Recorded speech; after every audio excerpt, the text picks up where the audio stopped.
Okay, I think we're going here. See if it happens. There we go. There we go, Doggaroo. I think we're live. I think we're live. Got the sound off, but I think we're live. All right. Let's see. Get the wrong window up. As always, I'm struggling, people. I'm struggling. Boomer Tony is struggling. All right, let's get over here, and there we go. There we go. I think we're live. No one knows I'm doing this stream because I'm late. Had Mother's Day stuff to do today. Let me just make sure I'm live. I'm just gonna double check and get over here. Go to my channel just to be sure. Just to be sure. Yeah. I think I'm live. I think I am. Just turn on this. Had Mother's Day stuff to do. Yeah, okay. We're good. We're good, Joan. We are good. Okay. Oh, yeah. Yeah, so I did Mother's Day stuff today, so I hope you called your moms. Called mom or honored mom, whatever the case may be. I had a friend, speaking of moms, he did not get along with his mom at all. He was estranged from his mom. She had screwed him on some sort of deal where he was the landlord of a building and he had put a lot of money into the building, and then she sold the building out from under him and didn't give him any money, and it was nasty. The way he described it was nasty. And now, of course, I was only hearing his side of it, and he just hated his mother. I mean, didn't hate her, but he just, he just was done with her. Absolutely done with her. And I thought, oh man, that's rough. But, no, my mom was very happy today. We went out to brunch, the family, and my brother has a place. I don't want to say where, but it's very fancy.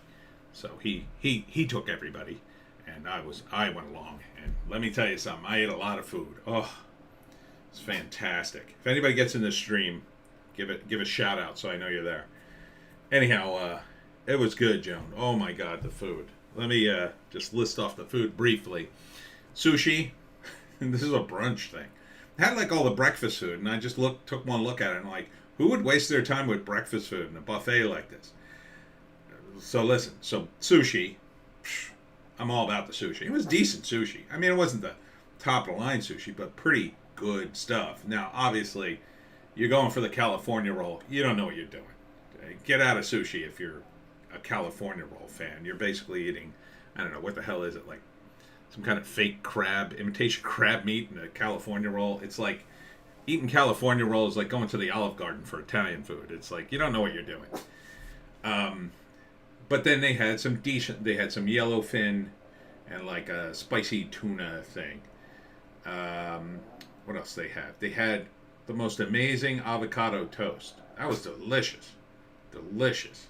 Everything was delicious, really. They had some spicy cold noodles. I like those. They were okay. They had sliders, little hamburgers. Cooked well. They were good. Various salads.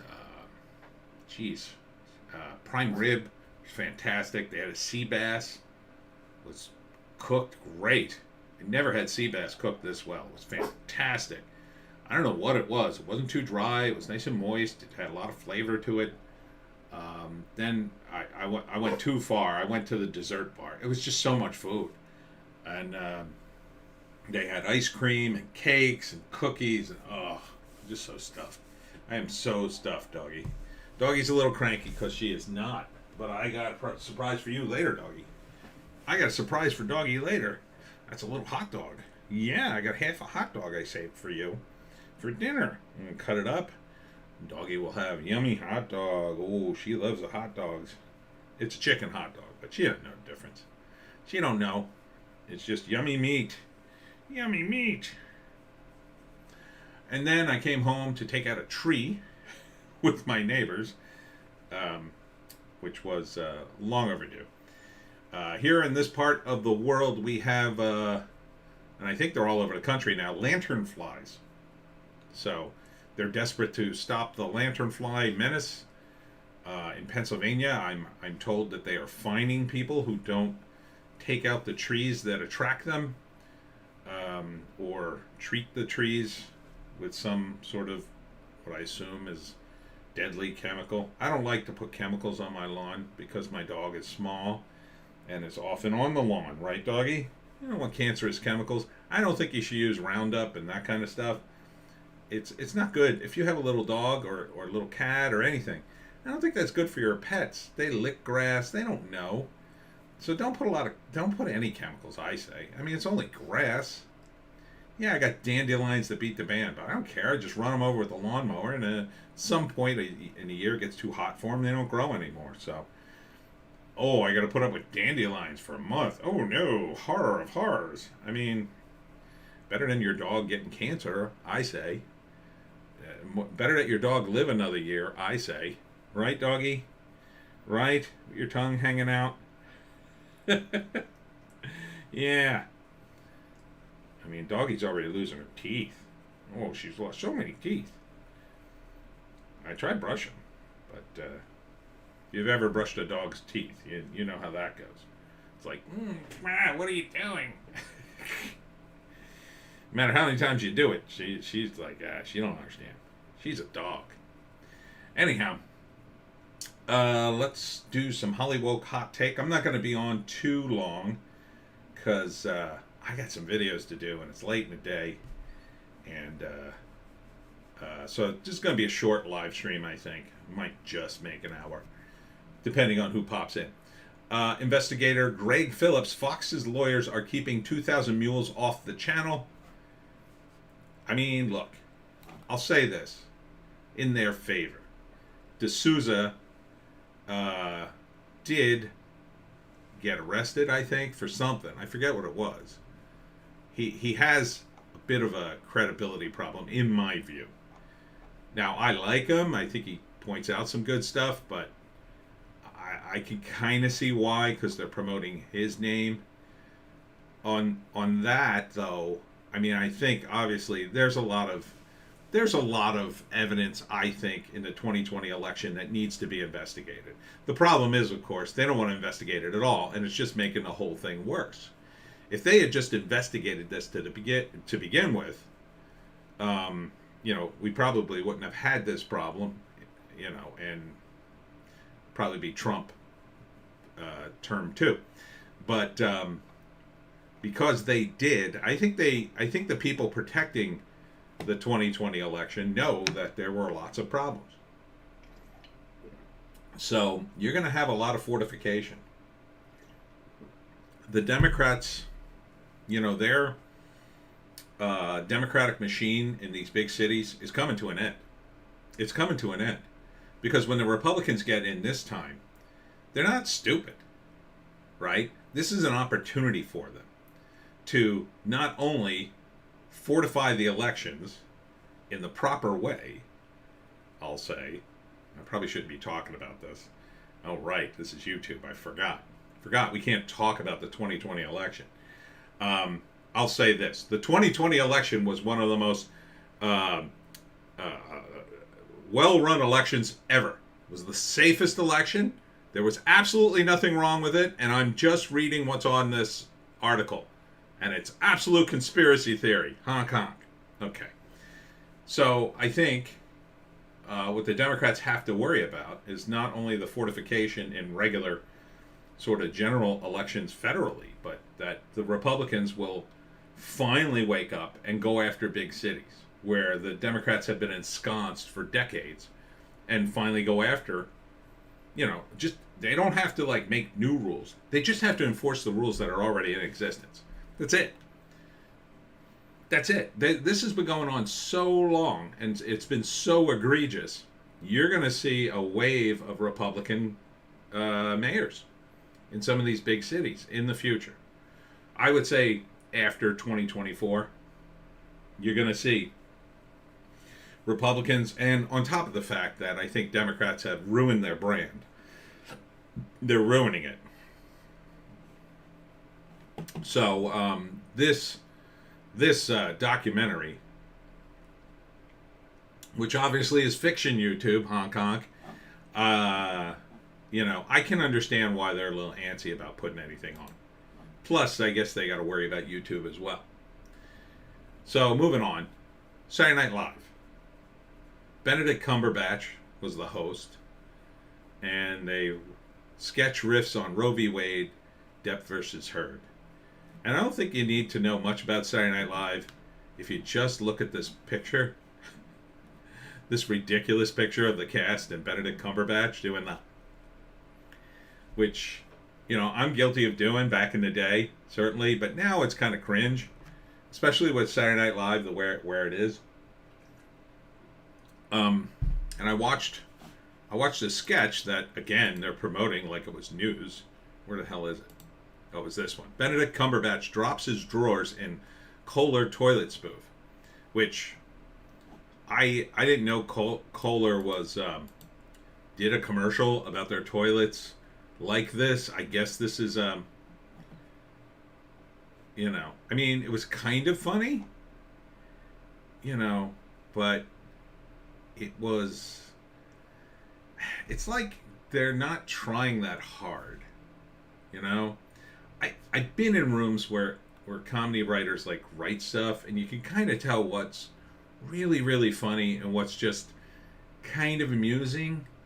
You know what I mean? Like, there's stuff that's funny, it's okay, and then there's stuff like Dave Attell was writing for Saturday Night Live, and I knew a guy who was friends with him, and he told me about a sketch he pitched before it aired, which it was just brilliant. Patrick Stewart was the host, and it was Love Boat: The Next Generation. And when I heard the title, I just started laughing. I mean, it's a really funny sketch, and the execution was okay. I mean, they kind of scaled it back a little bit, but I mean, they even had Bernie Capel, who was on the Love Boat, do a guest appearance. But just Love Boat: The Next Generation. I mean, that to me was the kind of sketch that was just on, right? And again, it goes back to shared experience. Everybody, I think, at that time had seen The Next Generation and Love Boat, so it was perfect. It was perfect. Patrick Stewart was bald. Gavin, what was his name? Gavin McLeod. Is that his name? I forget his last name. He went to my college, by the way. The original Love Boat captain. He was bald, so it kind of works. And then the guy who played Isaac, or Geordie LaForge, was of course the bartender, like the one black character, and he had the glasses, and it's funny. And then Bernie Capel, one of the original cast members, makes a guest appearance. It's just brilliant. A commercial parody about a toilet, it's like back in the 70s when the show started, everybody watched commercials. Now people just don't. They just don't watch them. They just don't watch TV. So the shared experience isn't quite there. So you're doing parodies of commercials simply because that's what Saturday Night Live has always done. If anything, they should be doing parodies of YouTube shows. That, to me, would be something. And I don't think I've ever seen them do that.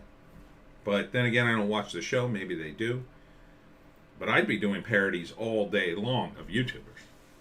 And I think it would really resonate with a younger crowd. And it would give them a chance to make fun of the right-wingers that they so want to spoof. I mean, at the very least, you can make fun of Ethan Klein. My God, there's so much material there. That he's such a, I would say, in my opinion, he's such a tool at this point. Whether you agree with it, I don't even know what his politics is at this point. I mean, it kind of gone woke, but seems to be just like shamelessly trying to pander, and now he's in a desperation mode where he doesn't know which way to go. So it's weird to me that they haven't at least parodied like the bigger YouTubers. Oh, what's in my hair? Ew. Must have been from when the tree. I actually used a chainsaw as part of the tree cutting. Yeah, so I don't know why they're doing this. A toilet spoof. I mean, this could have been done. It just seems too easy. Just seems too easy. Big announcement. New Doctor Who revealed. It's this dude. Sex education star. Whoa, what a name. Nakuti Gatwa? Am I pronouncing that right? Nakuti Gatwa. Seems a little young for the role. Seems to me, and I assume he's English. I'm not familiar with his work. I assume he's English. You have to have an English guy. It has to be, yeah, I think it has to be a guy, or if it was going to be a woman, I think it would be a female doctor would be absolutely obsessed with the Victorian era clothing and would have dressed. I think if they had done Jodie Whittaker right and really gone full female doctor, she would have put on Victorian garb, like top to bottom, the crazy underwear, the whole thing. The whole thing. She'd have a handmaiden, like, if you're going to do female, like, go all the way. I think that would have been a female doctor. That she would have been completely obsessed with Earth customs and the English vein. If you're going to go with a female doctor. If you're, this whole like, oh, it's a doctor, but she's woke, and it's going to be about trans and inclusion, and oh, and by the way, she's going to have a gay thing. It's like, Jesus, lady. Jesus, trans community, or whatever woke morons are trying to run society. You could have just done your own show. You could have just done a spin-off. How hard would it have been for the BBC to introduce a doctor, not a doctor, but another Time Lord who was trans, right? It could have been a whole. You could have introduced a new character on Doctor who was specifically designed for all you woke idiots, right? Another Time Lord who is trans, maybe has problems with their regeneration, really doesn't know who they are, and then you could say, oh, I keep every regeneration, I don't know what sex I am. And you could have done this whole metaphor from a science fiction standpoint for all the wacky gender stuff you had, and you could have done your intergalactic, interdimensional gender pronoun BS in a TV show. And it could have been a separate spin-off. But again, the woke won't do that because they know how unpopular it will be. And they don't want to have to stand there and try to defend their own ideas. They want to glom on to what's already popular. They want to make what's already popular their thing. And they've done this time and time again, and all they succeed in doing is ruining whatever it is and then crying that everybody hates them. And this, I don't care that the guy's black. There are plenty of black English guys. I would have liked it if Idris Elba was the doctor. He's very English. He probably could have pulled it off. He's got a good sense of humor. He's a little older. I think he would have been more right for the role in terms of his age. This guy seems a little too young, but maybe give him a chance. Hopefully, they've got one of the older producers on back when the show was good. They can fix it. A lot of guys are waiting for him to undo the timeless children, which they should. They should undo that storyline. It was stupid, dumb. They need to retcon Jodie Whittaker's entire catalog out of existence. Because even as they've gone back to a producer that can do this show right, in my view, the BBC launched an audio drama of Doctor Who that's just full-blown gay, trans, LGBTQ plus 2 SIA, and it's just ridiculous. It's ridiculous they even launched it. Who wants this? The twos of people who want this, the Tumblrites who want this, there's not enough of them. There's just not enough. And again, most trans and gay people, they don't want this pandering to them. Yeah, I'm sure they would like to see a gay or trans character once in a while, but this idea of just these, and most of them are progressive white women who are just obsessed with this stuff because they desperately want to be liked. Mostly women in general, but mostly a lot of white women who feel guilty about their success and money, which, you know, it was bad enough. They were insufferable enough pre-woke era. They were kind of prototype woke. They do this kind of stuff.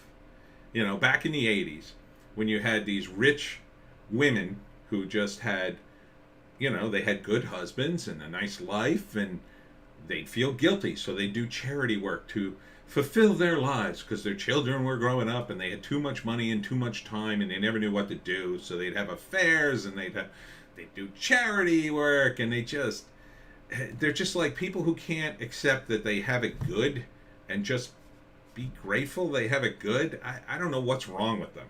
Now the woke has really, in my view, taken advantage of them, and they get sucked into that. And I feel like that's what the audio drama is at the BBC and Doctor Who. I feel like it's yet another project from woke rich women who can't just accept, you got it good. You can't just come out and say, I got it good, and, you know, here's some money, poor people, or whatever. At least back in the day, they kind of knew where to throw their money in the poor people, even though they always would make it about them and how great they were, and they, you know, start these non-profits and spend half the money on building a, you know, some kind of plaque or giving themselves awards, but or having fancy dinners so fancy people could show up, and then they blow half the money instead of giving it to the poor. You know, it's just like, if you want to help poor people and marginalized people, help them. Help them. Go out and help them. But that's hard. And it's usually kind of thankless. And sometimes it really sucks.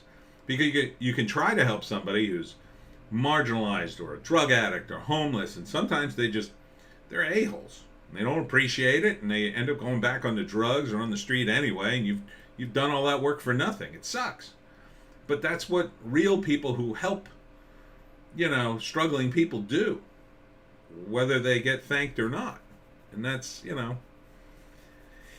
yeah, that's charity, you know, helping people, actually helping people, and not worrying about who got credit or whatever. I mean, do these people ever just donate to something anonymously? I think very few of them do. That's why I kind of like the Jehovah's Witnesses.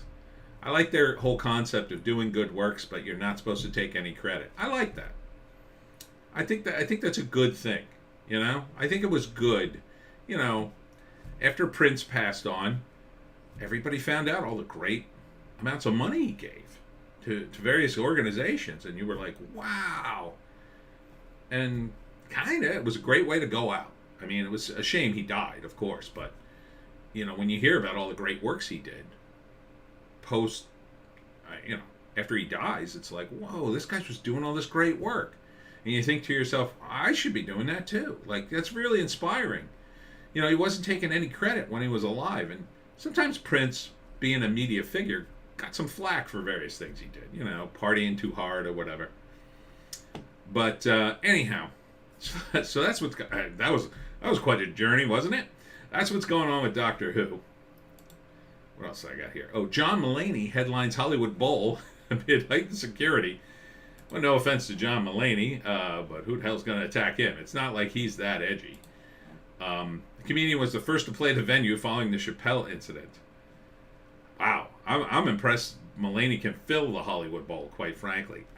You know, I don't think Mulaney is not unfunny, but I'm just shocked that he gets the venues and opportunities that he does, because he doesn't seem to have a lot of success. I mean, his sitcom really sucked.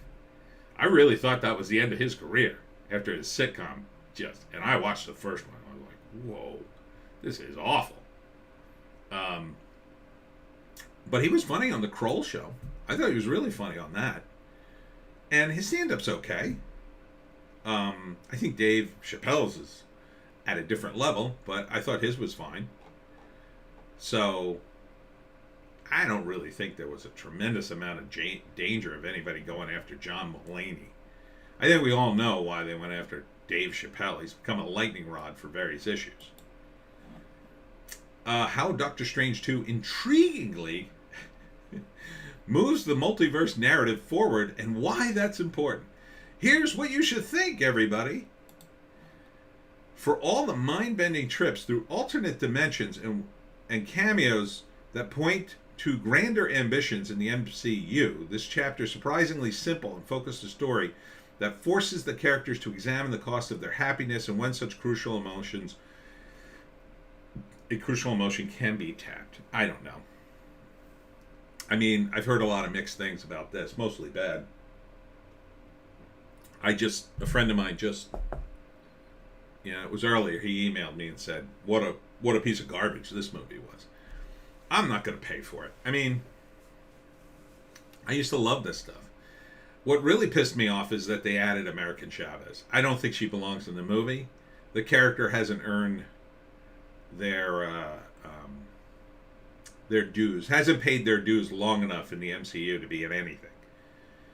It's just not a character that found it. I mean, and this version of the character is 14, so it's not even the character in the comic. The character in the comic's an adult, like a grown-up. Oh, Jim, I'm gonna set you over here for a while. Okay. I know. Look how betrayed she looks every time I take her off my lap. It's like, you son of a bitch.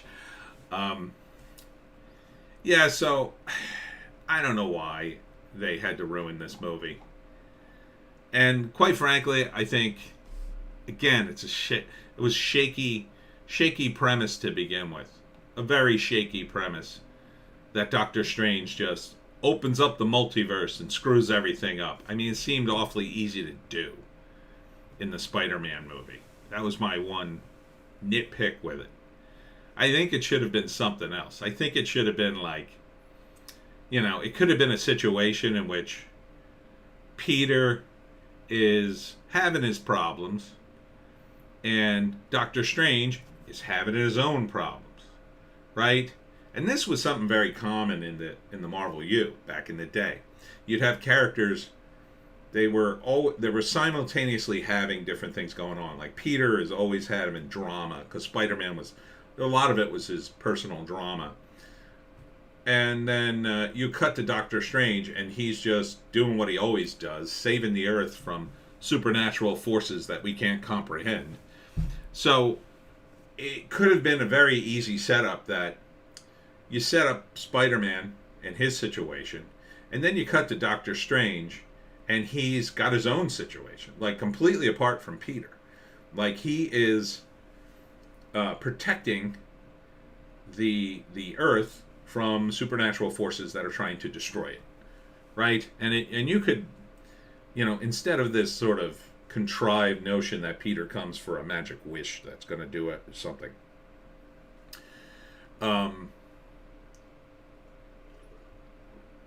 So let's say that Strange is fighting this supernatural entity and Peter shows up just because they both live in New York. He sees trouble, puts on the Spider-Man outfit, swings over there, and he's like, hey, what's going on? And he helps Doctor Strange, and Doctor Strange is about to unravel the problem using this spell, right? To which, and in the course of telling Peter what he's going to do, he's essentially going to, he reveals that he's essentially going to alter reality slightly in order to make it impossible for this supernatural creature to enter our dimension. And when Peter hears that, he says, could you possibly alter it just a little more for me? Piggyback the wish on what he's already doing. Right? And Strange is at first no, we shouldn't do that. And either Peter kind of does it on his own against Strange's wishes, or Strange explains that he won't do it, but Peter says, well, then I'm not going to help you unless you do it for me. And then Strange kind of reluctantly agrees, but tells him, there may be a price to pay for this. Something like that. To keep Strange at least the head guy of the supernatural area of the MCU. Because they've sort of, they've sort of depowered him to the point of like, why is he there? You know, if he's not Sorcerer Supreme, and Wong is, well, what the hell do we need him for? Why don't he just retire at this point? You know? So, I think that's what they needed. Something like that. So then the setup in this movie could be, he's still blamed for what has happened. But he would have at least tried to play it at the height of his intelligence. It's kind of not his fault that way. And yet he's still paying the price because he's the hero. And then I also hear that, you know, the scene with all the various characters in the multi-universe is just a bloodbath, and I think that's kind of nasty.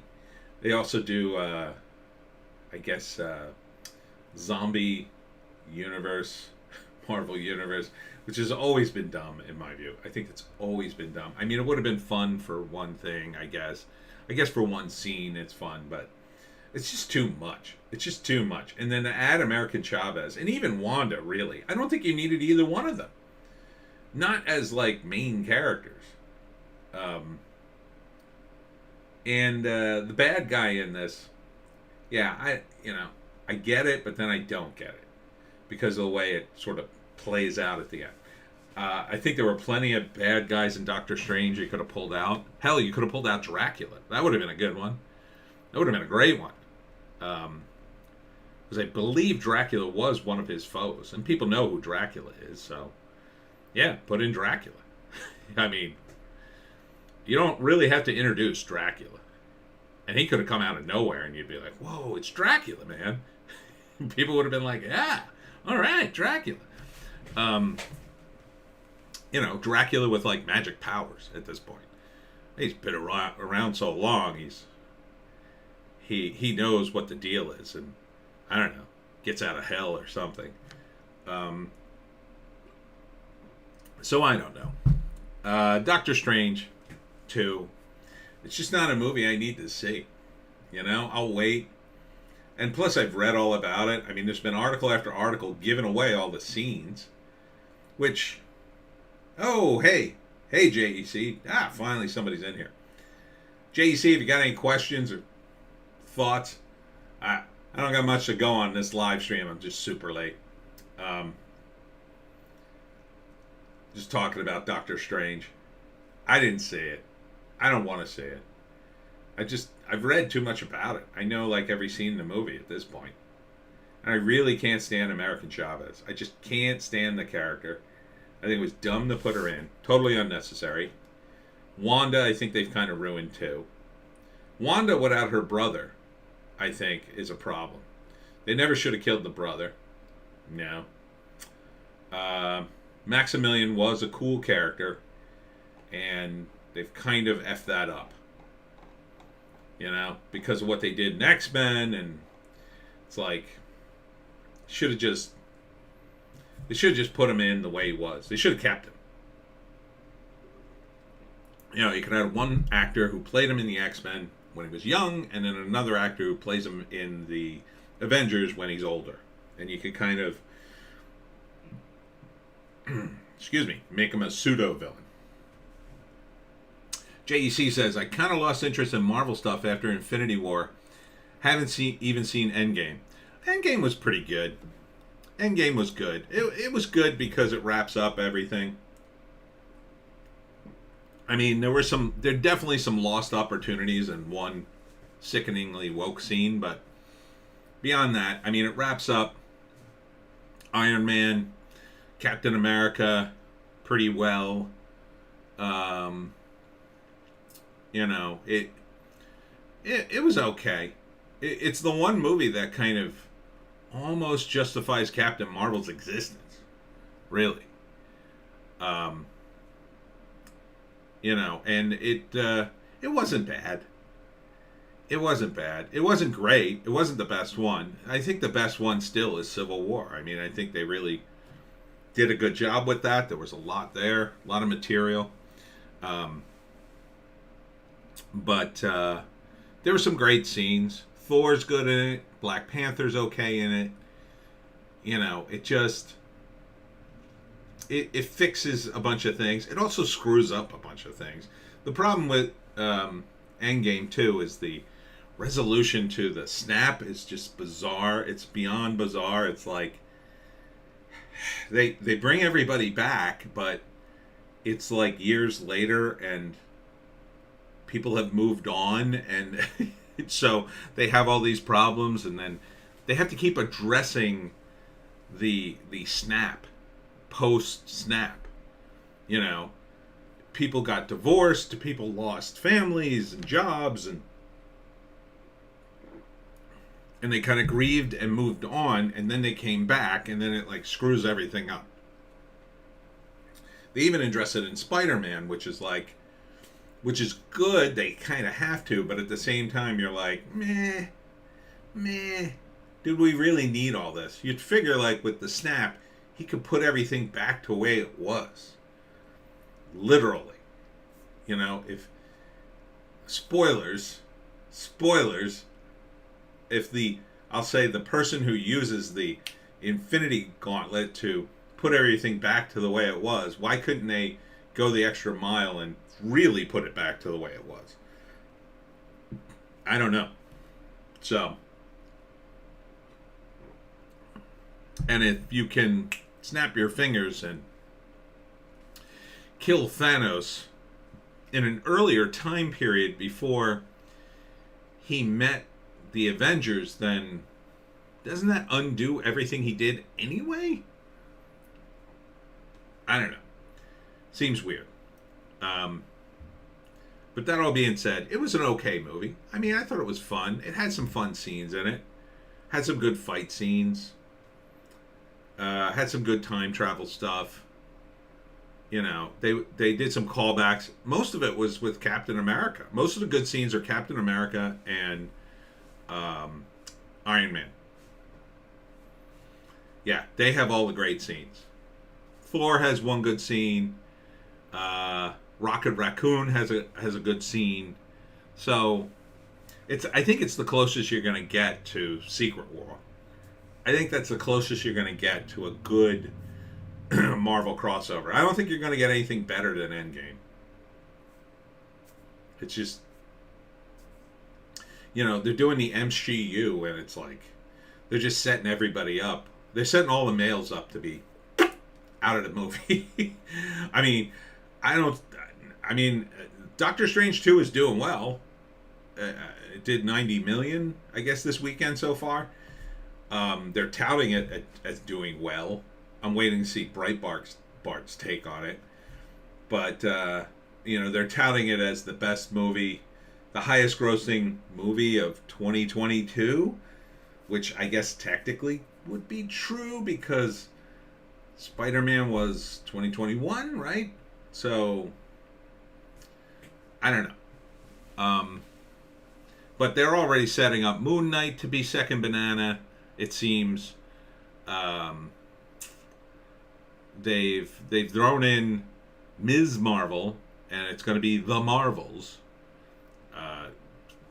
Putting up the same fight, DC versus Marvel, like Shazam versus the Marvels of Marvel. You got the Marvels of Marvel, and then you got the Marvel family of DC. Because Shazam is actually Captain Marvel, for those of you who don't know. That was his original name, and then they had like a big fight over the term Marvel. So technically, Shazam is Captain Marvel. Felt like they had built up to the snap for like 10 years and dozens of movies. Felt like it was the artistic peak, and it was all downhill from that point. Yeah, I agree. There was just too much stuff going on. I think the biggest weakness in Endgame was the Hulk didn't get to do anything. They had Bruce Banner in a Iron Man suit instead. It's like and then he does eventually turn into the Hulk, but it's like it's very late, you know. So I think that's the best you're gonna do in terms of Marvel movies. You know, you're not going to see Secret War. It's too late. You might finally see a Fantastic Four that's worth a damn, because John Krasinski's going to be in it, I guess. Seems like that's what they're prepping for. I don't know. The problem with the Fantastic Four is it really should be a TV show. Fantastic Four is built more like a soap opera TV show. And the biggest movie would be Galactus. And they kind of screwed up Galactus when they tried to do him. And in the previous Fantastic Four movie, I don't know. It just Fantastic Four was a comic of its time. It was the space age comic movie, in the 60s. It was about essentially a group of astronauts who get superpowers. And, that's basically all it is. They go up in the rocket and crashes, and they all get superpowers. And also had a weird relationship between Sue and Reed, because Sue's so much younger than Reed. Sue meets Reed when she's still a child, and he's in college, I think. And they don't date then, but later they date and then get married. And so it's a little odd. Not that odd, I guess, but it's a little odd that they met when she was a child, I guess. But, I think that was more of a retconning flashback at that point, and it didn't seem like a big deal at the time when they did that in the 60s, I guess, because there were a lot of young women who would marry older guys, and there still are, but just seems odd now. But they're not doing that now. Like, Kaczynski isn't going to be that old, and then I'm sure they'll get some hot blonde to be the Invisible Woman. I'm wondering who they're going to get to be Ben Grimm this time. Maybe somebody like The Rock, who's already built. Or, who could they get? Who could do the accent, really? That's the problem. Guy who could do a Brooklyn accent. Maybe Alan Richardson from Reacher. He'd be a good thing. You just put him in the outfit. And he's already huge. I don't know if he can do a Brooklyn accent, though. And then, who are you going to get to be Johnny Storm? I mean, Chris Evans has been Johnny Storm, and Nick Cannon. Jack Kirby and John Byrne were the only ones who could do Fantastic Four well. Yeah. And really, when you look at it, Kirby's is so good. It's so good. Read the Fantastic Four in the Kirby era. Wow, it's good. You just don't understand how good Kirby is until you read the original Fantastic Four with him. It's so good. And John Byrne's is pretty good. It's not as good as Kirby, though. I mean, it just can't be. Kirby is just... the pacing on it is so breathless and amazing. You really want to read the next issue. When you read just some random issue, old issue to Fantastic Four, you're like, wow, I can't wait to read the next issue of this. Because there's just so much going on. And do the CGI thing, you can get anyone to play him. Yeah, I guess. I don't know. I don't know how much of the CGI Ben Grimm I could take. I guess. Who's got a good Brooklyn accent? I'm sure there's plenty of guys that could do it. I mean, I don't know. Somebody can do it. Some good actor.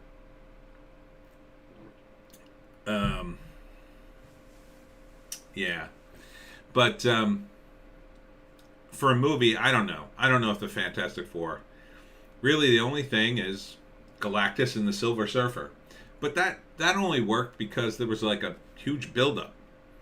There's a huge buildup at the comics, and then it peaked. So what I think they really need to do is do a Fantastic Four TV show and build it up to a movie. Like, they just did this Moon Knight show, and then, like, that's it. Byrne was just doing his best Kirby. They had a lot more great artists that followed after Kirby, but they were all trying to ape Kirby. Yeah. Like with this Moon Knight show, they do one season and that's it. Like, if you're going to do one season of a show, I think it should be one season to build up to a movie and then release a movie within 6 months of the show ending. Seems to be, something like that would make sense. Not just do one show and then 3 years later you're going to... I mean, only people on Disney Plus saw Moon Knight. So, And you really need to put it on. Again, Disney needs to put a free version of Disney Plus on so everybody can see these damn shows, so people want to see them. Just put some damn commercials on. I mean, I probably would have watched at least the first Moon Knight if it was just free. Like it was just on ABC or something. Maybe I would have watched it, but problem is nobody's watching TV. It's got to be on the internet. So, but anywho, speaking of Breitbart, let's see what's going on at Breitbart. Let's see what's going on. They usually have some pretty good entertainment headlines. Actress Rosanna Arquette, satanic SCOTUS, seeking to traffic babies for their organs. What? Wait, I'm confused. Republicans will traffic babies for financial gain in the event of the Supreme Court overturns Roe v. Wade? That doesn't make any sense. Man, that really doesn't make any sense. If anything, it's the opposite. I mean, keeping the satanic part out of it, there have been reports that, they have been using fetal material for things now. So that's not the Republicans. The Republicans don't want this at all. So that's so bizarre she would say that. Based. Let's see. Oh, here's Disney Marvel Doctor Strange star Benedict Cumberbatch leads shrill pro-abortion sketch as SNL host. Yeah, that's not surprising. Ashley Judd defends abortion in Mother's Day essay. Motherhood should be a choice. Look, JEC, I don't know what your views are on this. I think I've been pretty clear. Like, I'm not, like, super religious. I'm not, like, completely anti-abortion, but I've come around to, I definitely don't want it to use as birth control, right? Like, people should not be getting pregnant because they've done nothing to stop pregnancy. You know what I mean? It should be like JEC. They're harvesting stem cells from fetus. That's why they're pushing post-birth abortions. That's just barbaric. That's just barbaric, right? It absolutely should not happen under any circumstances. I would be completely against that. You would push me right into the pro-life movement. I'd go back to church if you guys did that. That's how crazy that is. I'd be like, I'm going to join a church and help these guys. That is just effing crazy. So, like, yeah, I mean, you should be doing everything you can not to get pregnant if you don't want to get pregnant, right? You should be using contraception. Both of you should. Both. And then if there's an accident or a failure of that contraception, then the morning after pill. And then if that fails, if all fails, then, okay, you get an abortion, like, as soon as possible. As soon as possible. Right? And then, only under the most extraordinary of circumstances, like somebody's held you in a rape dungeon for 6 months. Okay, then I think, the judge could rule, no, we can make an exception here. Or at the very least, come at it the other way. Like, make adoption so easy. Make it easier for people to have the babies and give them away to couples that need them. Because so many people need them. JEC, they're pushing post-birth abortions, dropping any pretest, and just killing babies at this point. They've gone too far, needs to be taken away from them. Yeah, just gone too far. Here in New Jersey, they passed abortion on demand, essentially. So you can have an abortion right up, all the way up until you're dilating. Or while you're dilating, you can say, I've changed my mind. I mean, that's just barbaric. It's just wrong. No, I can't support that at all. No, sorry. No, at that point, have the baby. Give it up if you don't want it. Give it up for adoption. And some couple will take it. There are couples desperate for children. They're desperate for babies. Young, healthy babies. So, John Legend, right to kill unborn, fundamental to women's humanity. God, I mean, you hear the idiots, the way they're defending this. They're just, it's sick. I can't get behind this at all. Fundamental to women's humanity. No, it's not. No, it's not. And not for nothing, there are women who have the abortions and they regret it. They totally regret it. It's an awful experience, whether it's something you need to do or not. It's an awful experience. So, you know, these TikTok videos of young women going to get an abortion and doing a dance about it, it's sick. It's sick. These people are, and they're going to regret it later in life. They're really going to regret it. It's just awful. Chris Rock jokes about Oscar slap. This was a pretty funny joke. Will Smith is the softest N-word that ever rapped. Yeah. Yeah, I don't know if he's ever going to live this slap down, quite frankly. It just, I still contend that they probably told him something like, Will Smith is going to do something tonight, just roll with it. And he probably went, oh, okay, yeah. And then when it started to happen, he sort of prepared himself by putting his hands behind his back, expecting him not to be slapped. And then he was genuinely surprised. And the second it happened, he must have thought to himself, oh man, I didn't expect that. But now, what does he do? Right?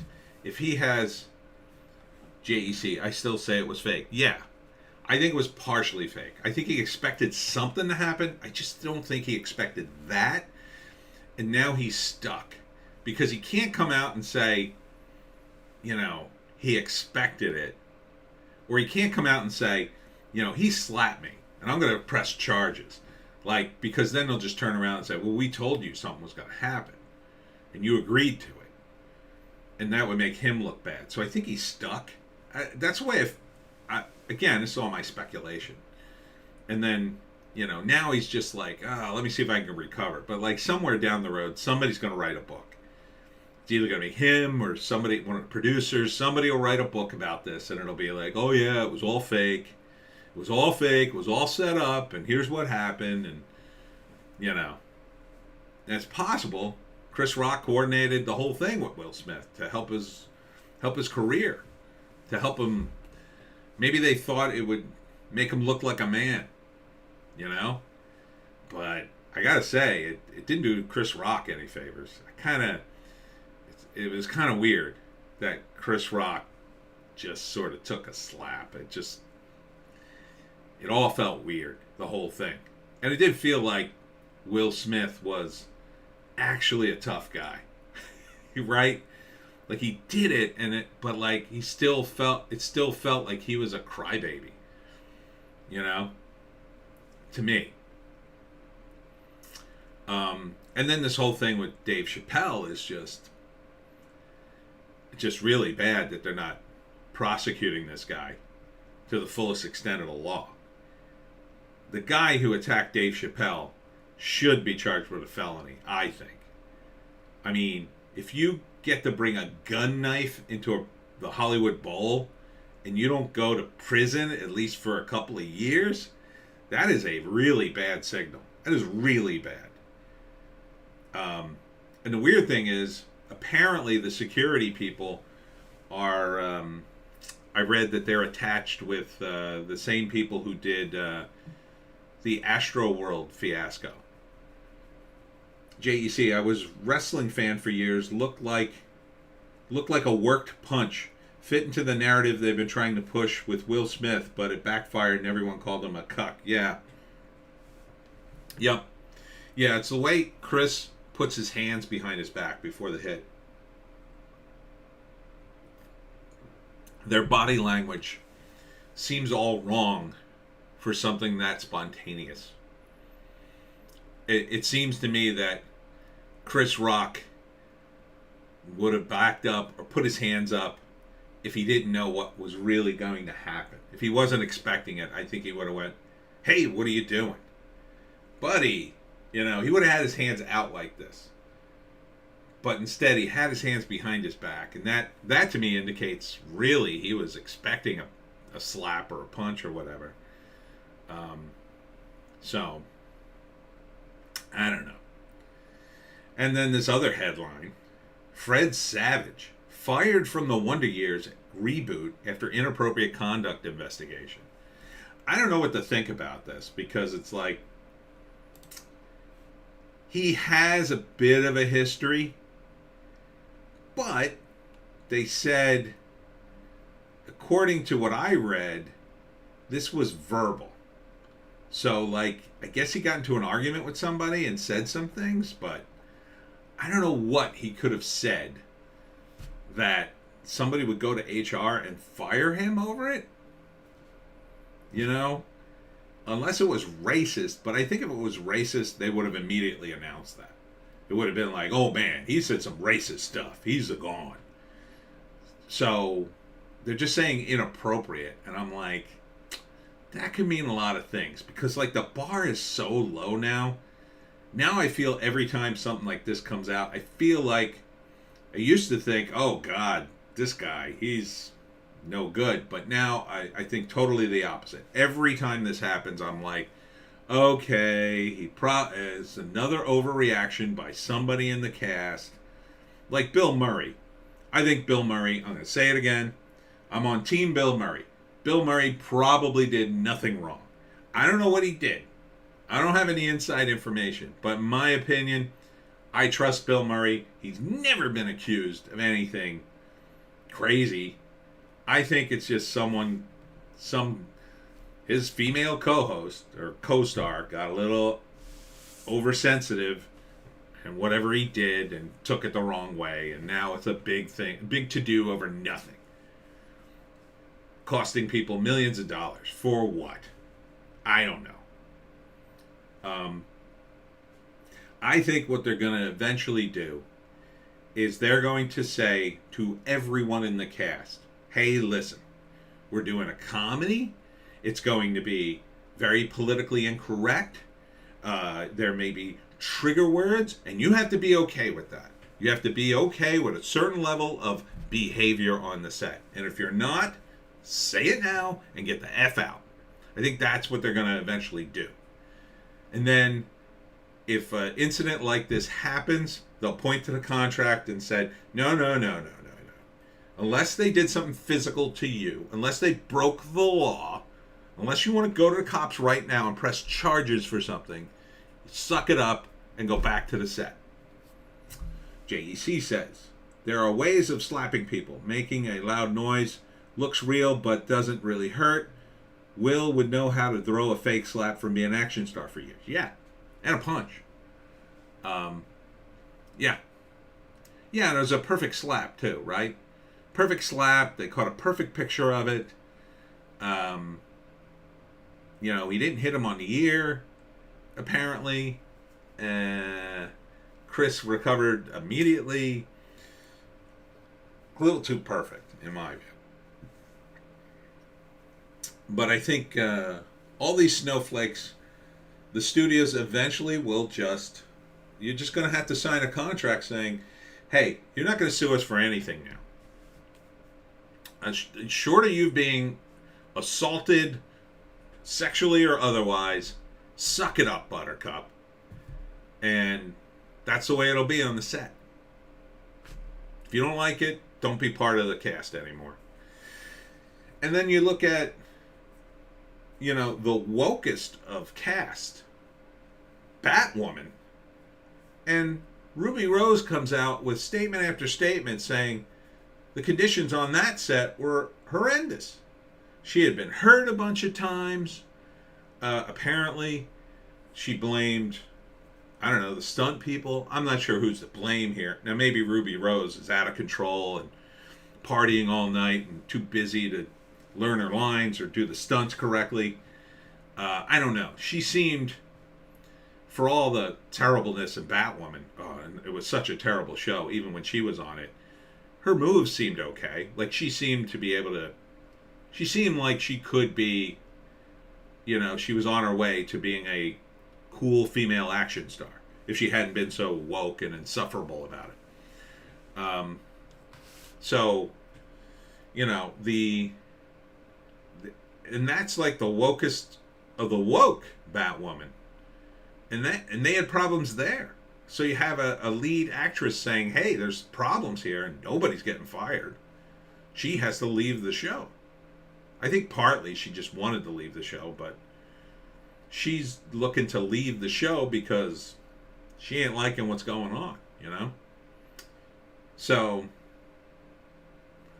and you compare that to the Wonder Years. I mean, what was Fred Savage even doing on the Wonder Years? Was he just the narrator at this point, or did he have a role on the show?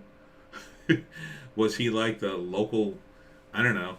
He obviously wasn't in the family because I think they race swapped the whole family, right? Yeah. So I guess he was like a teacher or something on the show. Or maybe I know he was a director. He's directed It's Always Sunny in Philadelphia. So Ruby Rose broke her neck. She was forced to basically retire because of that show. Yeah. Yeah. I don't know. I mean, she recovered from that, though. But I guess it just wasn't worth it after a while. Getting injured. Doing all those stunts. And you'd think a show, they had money on that show. They had tons of money. How does this happen? I don't understand how this happens on a show with money. Like, I've been on low budget things, and I understand why people got hurt on that. Oh, yeah. I was on a set where they used the assistant director's car for this scene, and the actor had to pull up close to a curb, and there was a mailbox. And then he's supposed to drive away. Well, he pulled up so close to the curb, the back bumper caught the mailbox. And when he pulled away, it caught the mailbox. And the mailbox was like old-timey mailbox in Philadelphia. It was solid to the ground. So it just ripped off the bumper as he pulled away. Not completely, about halfway off. Really damaged the assistant director's car, who ended up quitting for other reasons. And it's like, I understand why it happened on that set. They had no money. They had very little money. But how does this happen on a Warner Brothers set with millions of dollars a show? JEC, you can recover from a broken neck to where you're not in a wheelchair, but you're still going to be in terrible pain the rest of your life. Will you? I guess. Yeah, you could be, sure. Yeah. If she's in terrible pain the rest of her life, that's like lawsuit ahoy, in my view. I think she was suing them at some point, but it's just like amazes me that, here's Ruby Rose having a terrible time on a show that's so woke, and no one's getting fired for that. No one seems to be getting fired for Ruby Rose's, stunt thing. That, in fact, I think she contended they kept asking her to work more and more, even though she was in pain and still trying to recover, saying that the show couldn't go on without her, which I guess is true. But then you look at the show now, the last 2 seasons, like, well, obviously you could have went on without her. Obviously you could have done something. If you can completely write out the main character of a show, I think you could have written out the main character for 1 or 2 episodes and then brought her back. I simply would have written it in that she got horribly hurt, right? That would have been the smart thing to do. Just shoot all her scenes. She has to do stuff from the hospital bed. That could have been a cool, different kind of thing if they had any good writers on Batwoman, which I don't think they did. Just like woke idiots who were, I don't know what they were trying to do. I really don't. What an absolute clown show. Man, by the end of that show, I mean, can you imagine, like, reading in a comic, a Batman comic, like, Batman's been gone for 3 years in the comic. You know, Batwoman takes over for a year and then disappears, and then a bunch of other people, total strangers, are in the house. They're in the Wayne Manor. They're in the Batcave. They're doing all these crazy things. They race swap the Joker. They race swap Batman. Oh, what a clown show. But that just keeps going on and on. Fred Savage gets fired, but those people keep working. They could have turned her into Oracle. Yeah? Yeah? Or at least temporarily, right? She could have been like the second world's greatest detective from a wheelchair or from the hospital bed.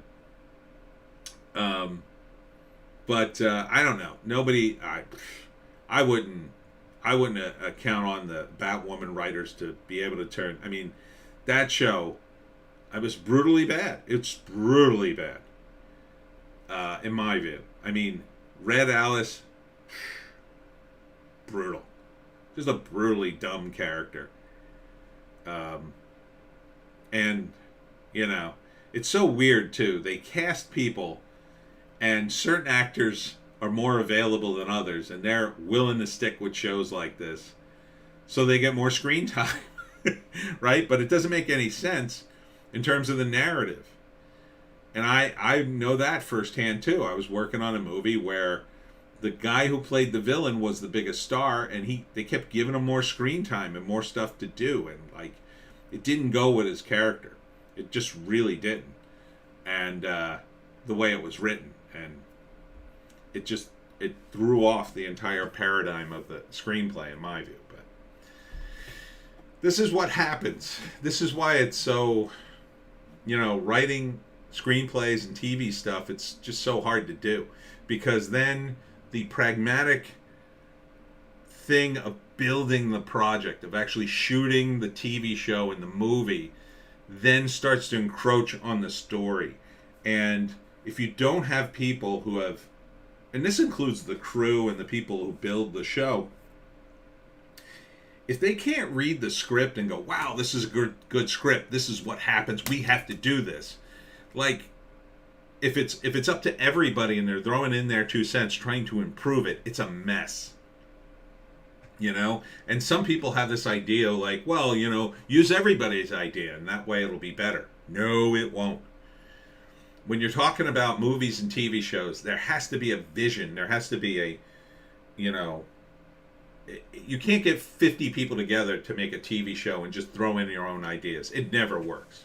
I had a client who, they had this insane idea that they wanted to do this kids cartoon, and they were going to hire a dozen writers who had never worked together, and they were going to write the pilot episode together.